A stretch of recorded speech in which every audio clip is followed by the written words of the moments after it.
Hello et bienvenue dans une nouvelle vidéo. Aujourd'hui, on fait notre Will I Buy It hebdomadaire. Chaque semaine, donc, je me rends sur certaines pages Instagram pour aller checker un petit peu les dernières annonces, nouveautés, sorties en termes de make-up, skincare, beauté de manière générale et je vous donne mon avis. On va commencer avec la page Insta de Trendmood et la première chose que je vois, ce sont des palettes de fard à paupières chez MAC. Il y en a certaines avec 6 fards, d'autres avec 12, certaines plutôt neutres, chaudes ou froides, d'autres plutôt colorées.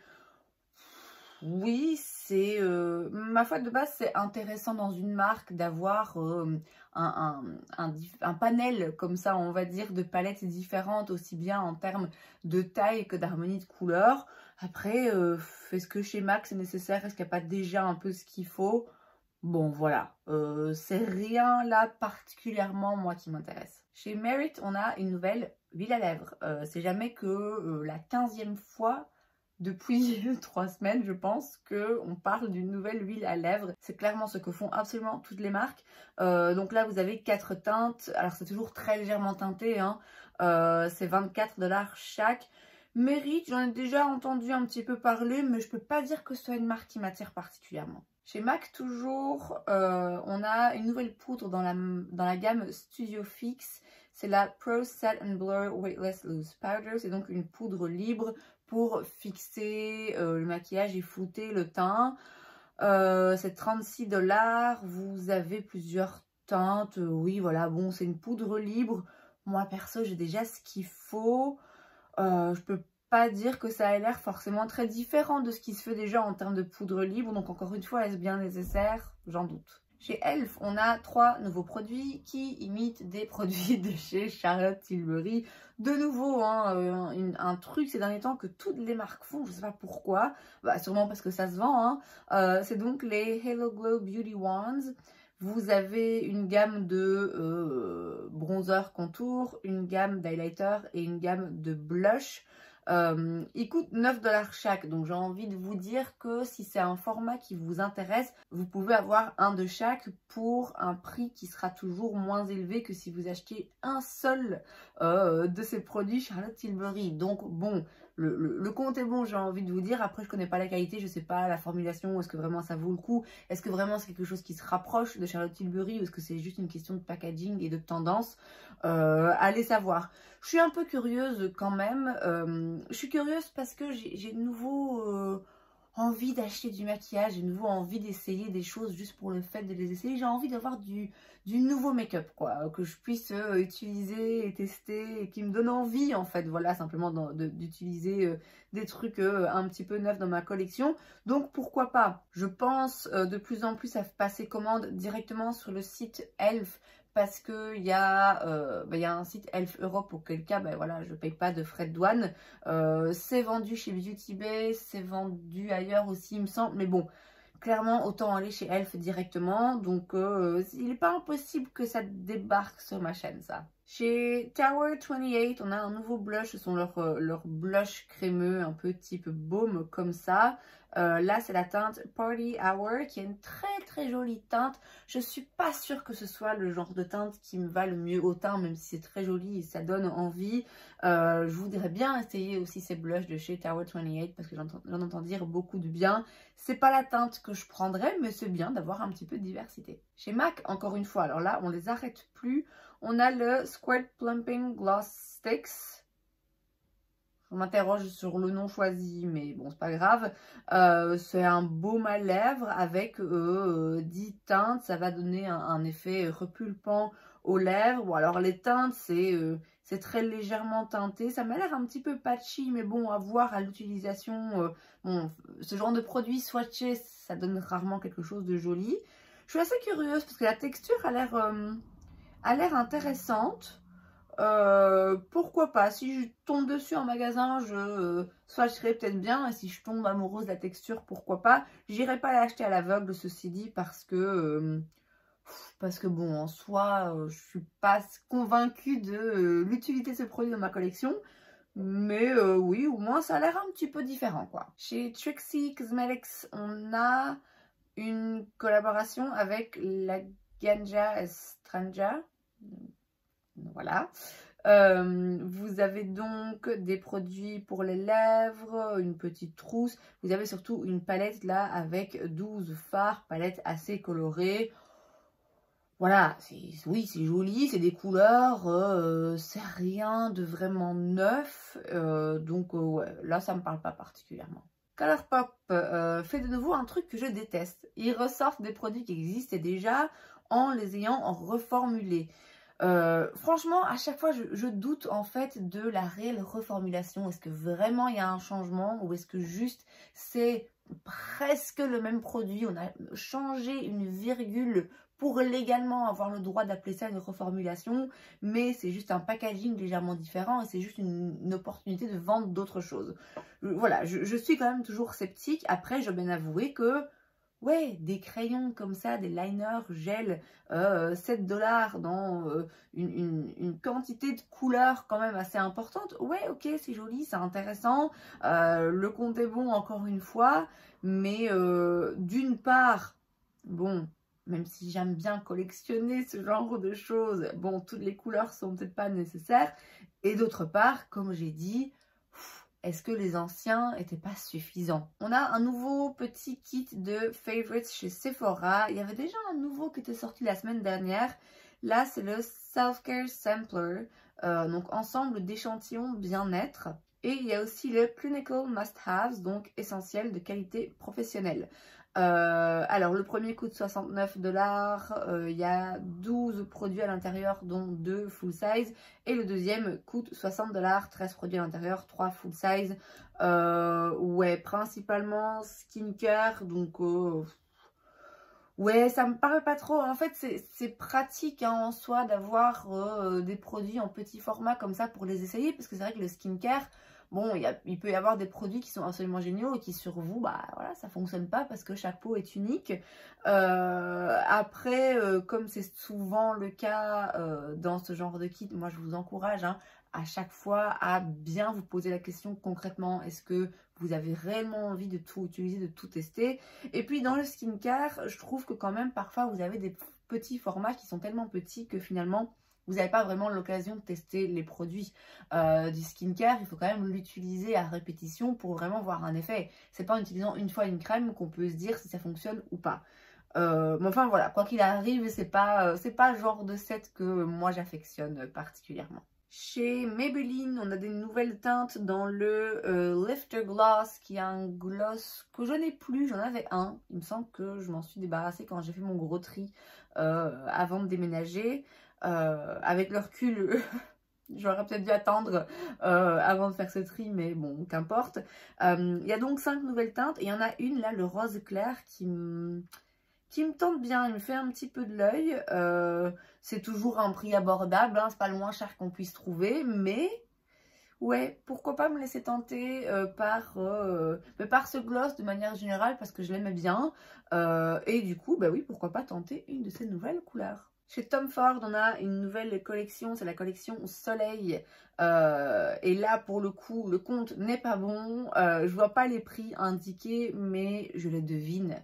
Je pense qu'un quad de fard à paupières chez Tom Ford, je me demande si c'est pas 80 balles pour 4 fards. Donc non merci. Il y a aussi un highlighter et un baume à lèvres là. Non, franchement, j'ai jamais rien essayé chez Tom Ford. Il se peut que si j'essayais un de leurs produits, je me dise waouh, c'est absolument incroyable. Je doute quand même. Hein. Et entre nous, même si c'est vraiment incroyable, je pense pas qu'un jour je pourrais décemment avoir envie de dépenser 80 € pour 4 fards, ni avoir envie d'encourager d'autres personnes à faire ce genre de dépenses, même si les fards sont incroyables et je pense vraiment pas qu'ils le soient à chaque fois. Chez Estée Lauder, on a une nouvelle collection, c'est une collaboration en édition limitée avec Feng Shen Wang, qui est apparemment un fashion designer chinois. C'est rien de... ouais... C'est rien de très emballant, je trouve. Il y a une petite palette là. Alors c'est une palette multitasking, donc on peut utiliser les teintes sur les paupières ou sur les joues en blush, en highlighter, voilà. Bon, ok. Il y a des rouges à lèvres et il y a un fond de teint cushion double wear. Ouais. Ouais, c'est pas très, je sais pas, c'est pas très emballant, c'est rien de très spécial, de particulièrement joli. Voilà, c'est sans intérêt, selon moi. Shiglam sort un nouveau fond de teint, cette fois-ci un fond de teint poudre. C'est le Skin Focus High Coverage Powder Foundation. Il lisse, il est léger, mais il apporte une couvrance totale. Il va contrôler le sébum avec un effet soft focus, donc voilà, qui floute les pores, sans talc. 36 teintes, 8,99 $, donc quand même bien abordable. Les teintes ont l'air vraiment pas mal pour le coup. Il y a un large choix de teintes et ça va de teintes assez claires à des teintes assez foncées.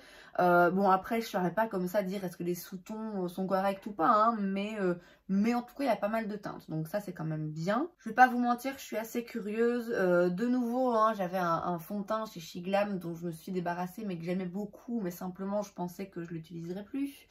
Et je serais bien tentée de me le reprendre parce qu'il était vraiment bien et vraiment pas cher. Et donc pourquoi pas tester aussi la poudre, d'autant plus que le fond de teint poudre que j'utilise en ce moment, celui de chez Makeup Forever, il est vide là, je commence vraiment à gratter les coins, donc pourquoi pas.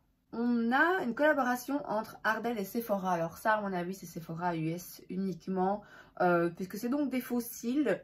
Oui, ok, donc Ardell, ils sont connus pour leurs faux cils. Sephora fait des faux cils aussi, pas dont je sois particulièrement fan. La colle à faux cils, par contre, chez Sephora, est absolument incroyable.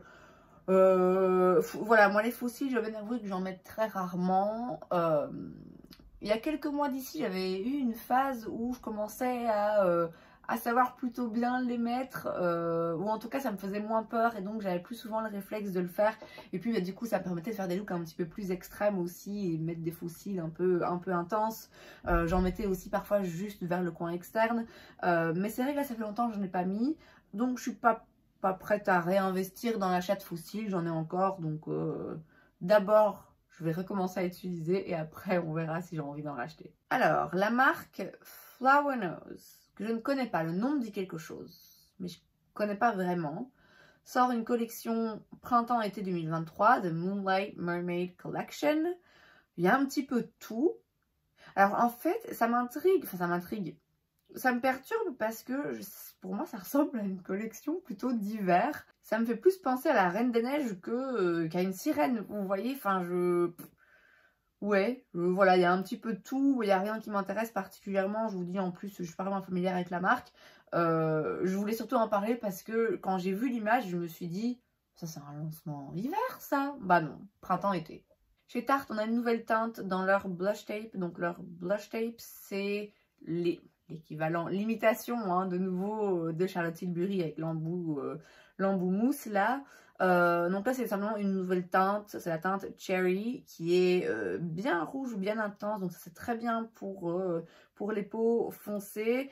Bon, c'est pas la teinte que moi j'achèterais, hein, clairement, parce que je pense que ce serait un petit peu trop intense quand même. Mais c'est une jolie teinte et c'est bien de penser à des tons, des types de peau différents. Et alors Colourpop va nous sortir une collection sur le thème Alice au pays des merveilles. Il y a une photo là prise dans une publicité. Il y a aussi une petite vidéo où on voit un petit peu les produits comme ça en preview, en sneak peek. C'est rien qui m'intéresse. Moi, vous savez, les collections en collaboration avec Disney, voilà, c'est pas quelque chose qui me parle particulièrement, mais je sais que ça va parler à beaucoup de personnes.